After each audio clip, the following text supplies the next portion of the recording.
Baik, selamat pagi. Saya Karmila Sayandi Putri dengan NIM B10111191096. Kelas D regular A. Adapun video ini saya tujukan untuk memenuhi tugas kelima dari mata kuliah Sejarah Pemikiran Ekonomi. Di kesempatan kali ini, saya akan menjelaskan mengenai materi ataupun pokok-pokok pemikiran dari salah satu tokoh pemenang Nobel. Adapun tokoh yang saya pilih yaitu James Tobin, yaitu pemenang Nobel pada tahun 1981 mengenai pajak Tobin.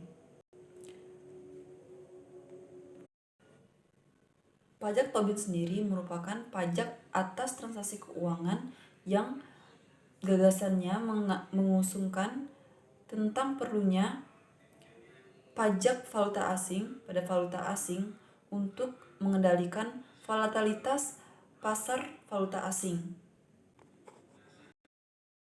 Pajak Tobin sendiri dilihat sebagai cara yang baik untuk meningkatkan pendapatan bagi perkembangan ekonomi dan sosial, di mana secara teori pajak Tobin ini dapat mencegah adanya spekulasi dengan membuat pungutan yang dilakukan dalam perdagangan valuta asing. Pajak Tobin sendiri merupakan pajak yang dikenakan pada transaksi valuta asing, khususnya transaksi yang bersifat jangka pendek dan spekulatif, dengan tarif berkisar 0,1% hingga 0,5%.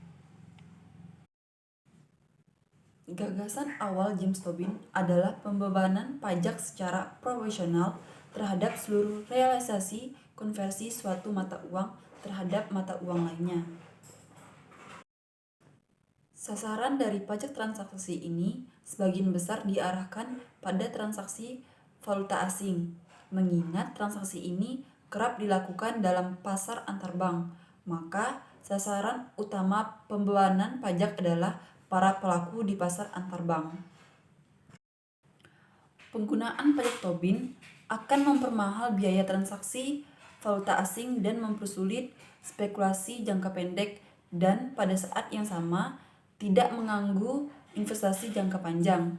Namun, pada penerapan pajak Tobin ini juga memiliki pro dan kontranya, yang mana menurut beberapa yang kontra dengan pajak Tobin berpendapat bahwa banyak transaksi keuangan dilakukan untuk melindungi resiko.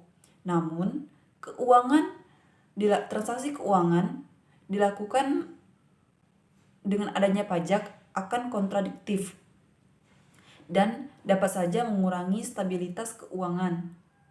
Di samping itu, sulit untuk mengumpulkan pajak atas transaksi keuangan karena investor internasional mungkin menolak dan menemukan cara untuk menghindari pajak. Sedangkan mereka yang mendukung pajak Tobin ini berpendapat bahwa penerapan pajak Tobin ini merupakan sarana untuk meningkatkan penerimaan negara dan mengurangi resiko pasar keuangan. Baik, sekian pemaparan penjelasan mengenai pemikiran dari tokoh-tokoh pemenang Nobel, yaitu James Tobin yang saya jelaskan. Sekian dari saya.